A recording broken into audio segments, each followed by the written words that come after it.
This is going to be our future. You can be in agriculture, you can be in technology space. It does not matter, right?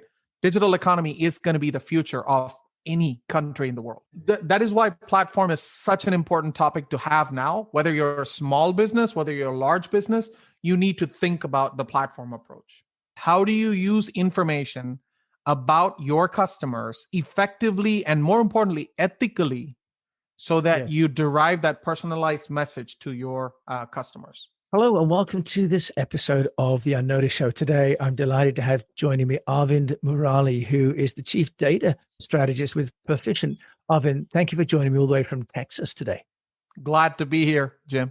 Glad to be here. You've got a double master's, I think. The first master's was in science and the second master's was MBA.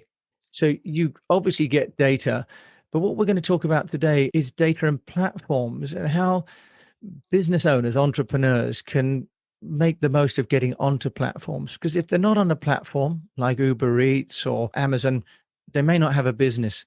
So with your background at Perficient, can you tell us how can they get noticed by these big platform operators? Sure. Great question, Jim. So let's talk about the evolution of platform first, right? I won't take more than 2 to 3 minutes to explain it.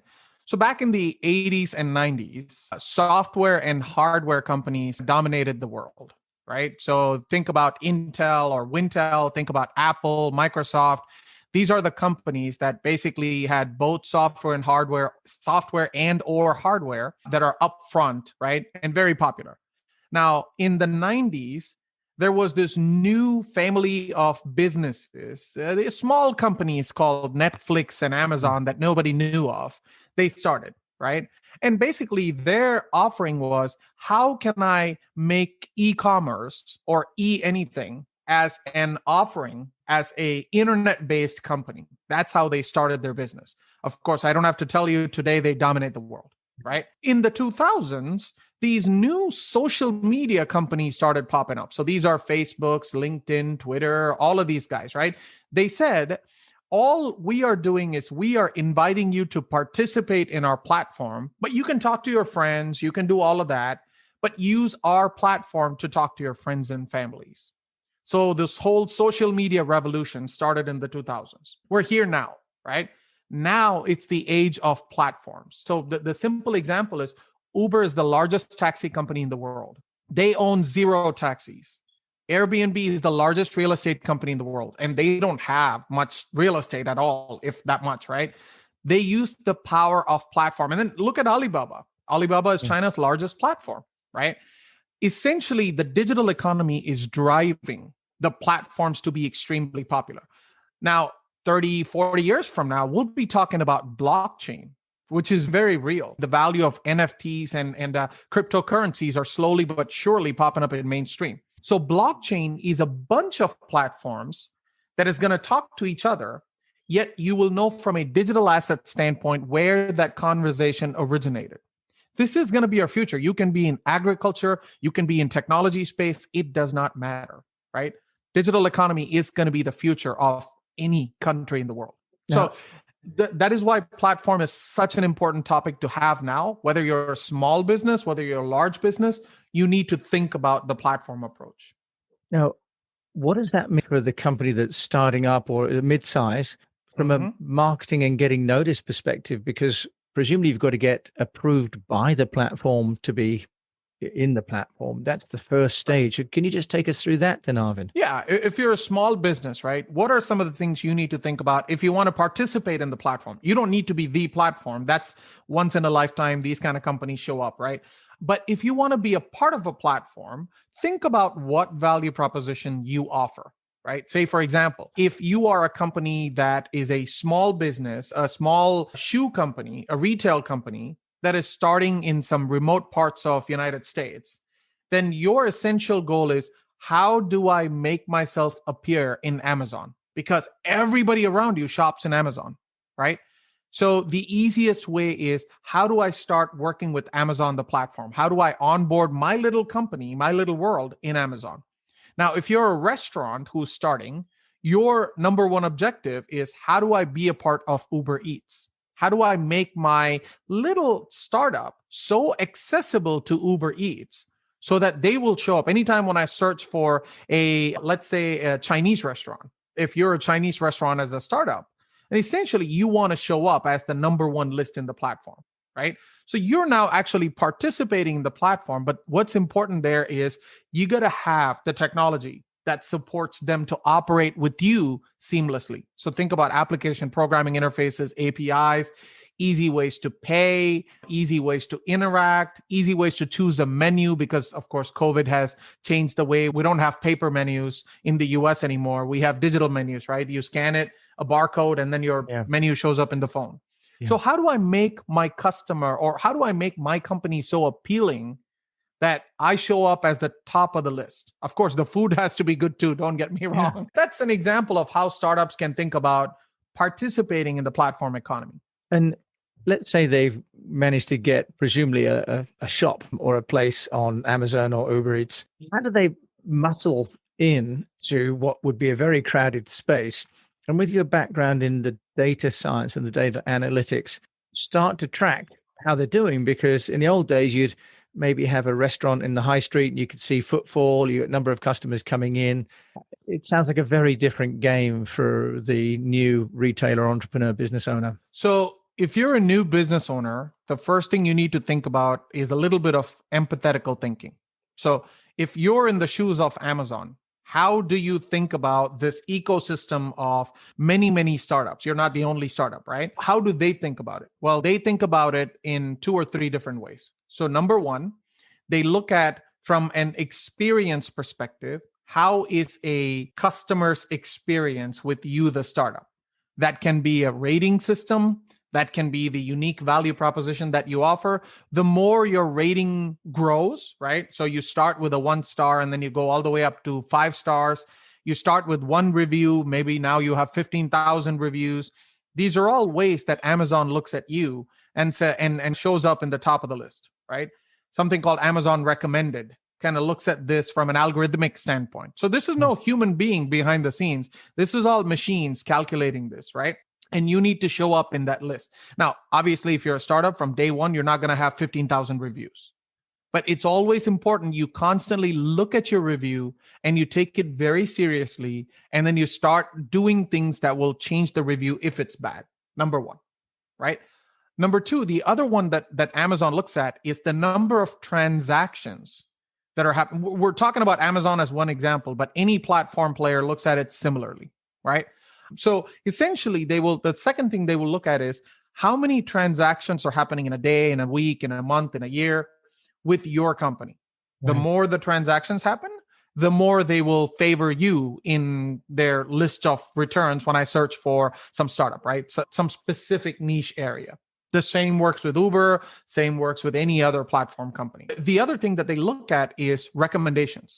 What are the 3, 4, 5 keywords, right, that you offer? Keywords meaning, again, going back to the Chinese restaurant example, right? Mm-hmm. I don't remember the menu, but if let's say you are offering a particular type of food, best in class, right? Then your keyword should be that.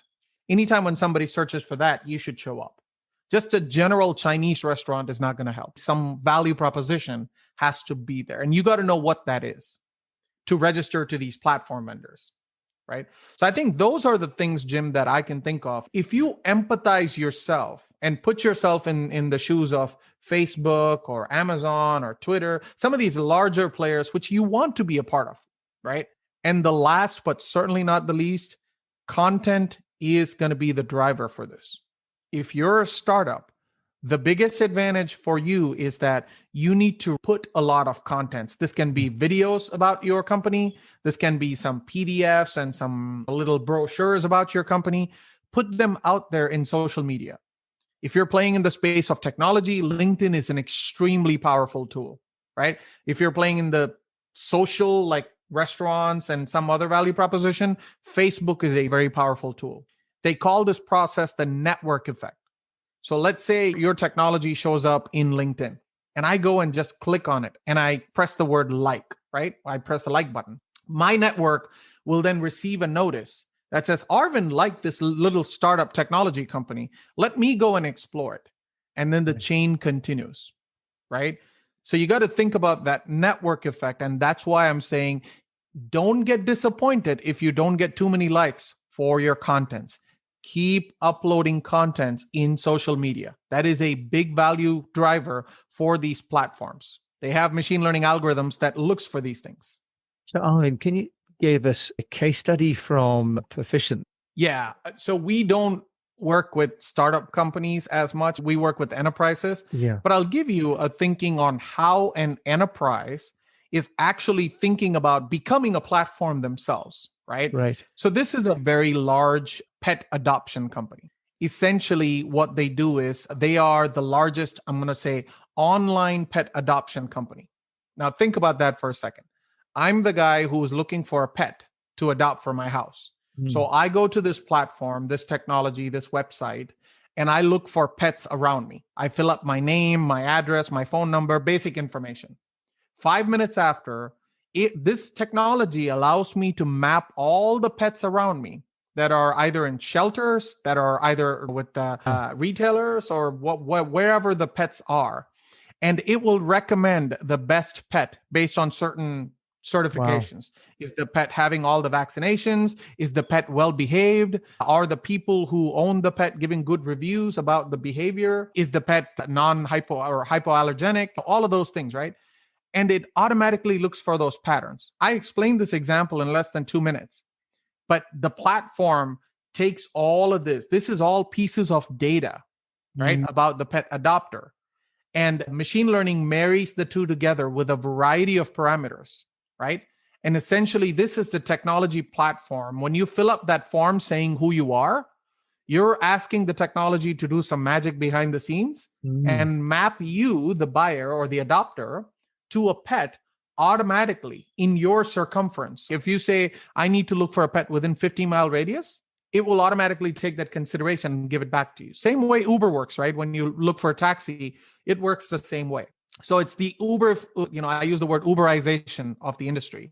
But that's an example to show you the power of platform, right? And they're very serious about it. They've embarked that journey. They're building that platform to make them a very powerful force in the world for pet adoption, not just US. Well, luckily my beagles stood asleep. He didn't hear any of that. Did you bring? And he's staying here in his bed. He's been for a walk. So really, Arvind, then no industry is going to be spared this, as you say, Uberization. What does that mean for like the marketing department of enterprises and SMEs? Because the traditional event management, trade show, advertising, DM department, what happens to all of those? How does that transition into this new app landscape? Yeah, so worldwide industry analysts, Gartner and Forrester, you know who they are, right? Totally. So if you go look at their trends in 2021, the top 10 trends, customer data platform is one of their top 10 trends. Now, that is their way of saying, hey, digital marketer, if you want to personalize your interaction and your contents to me, Arvind Murali, based on a certain characteristics of me, the persona, right? You have to use a lot of data and machine learning to get there.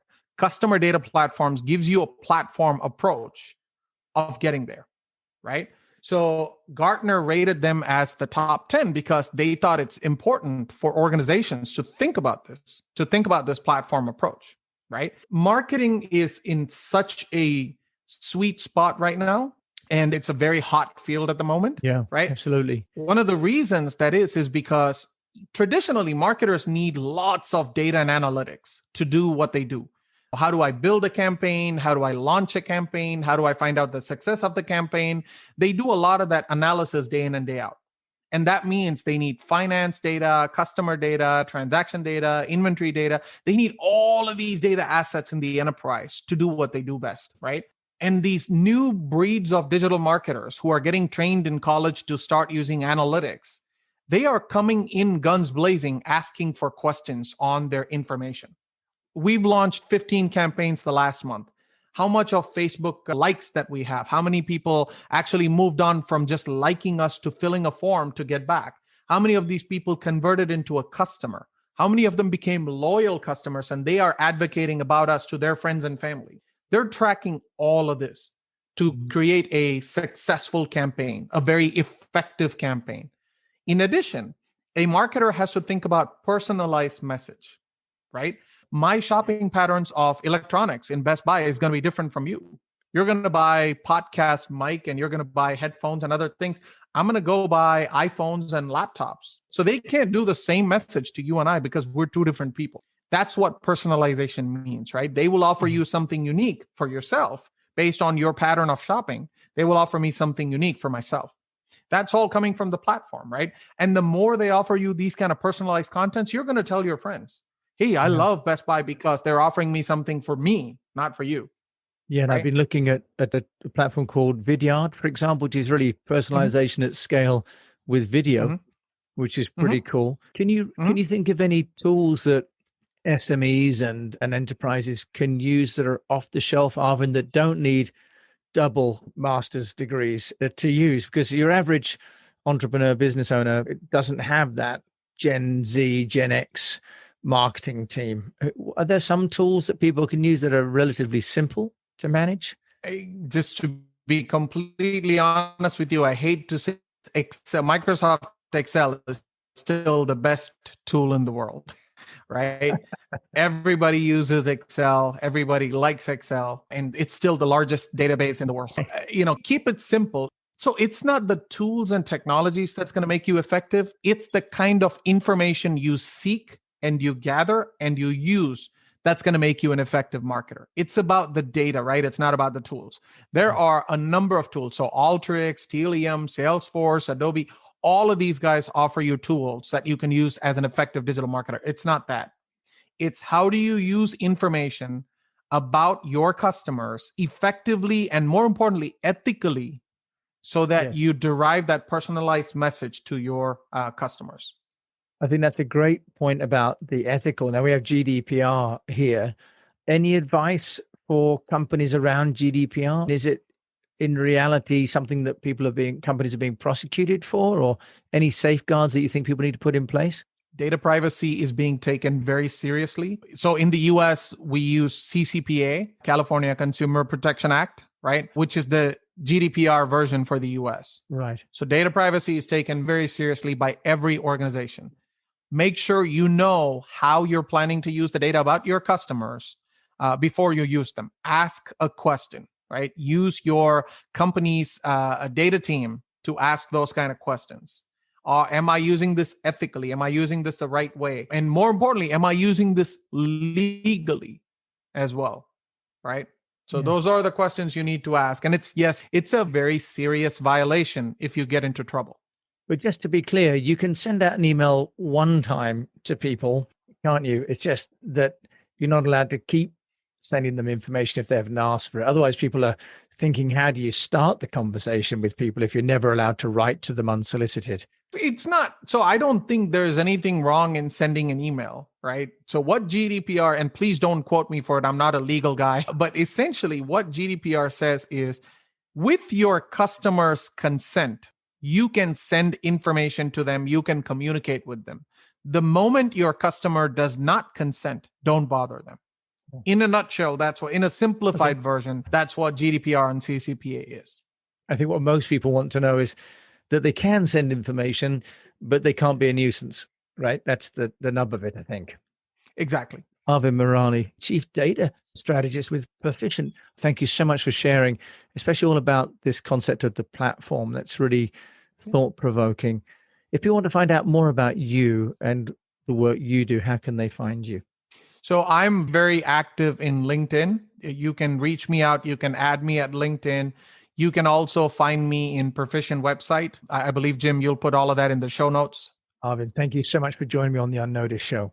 Thank you for having me, Jim. It's a pleasure. Absolute pleasure and very insightful. So we've been listening to Arvind Murali, who's a results-driven chief data strategist with Perficient, and that's perficient.com. And I will put all those show notes, as always, for you to read. Thanks again for joining me on this episode of The UnNoticed.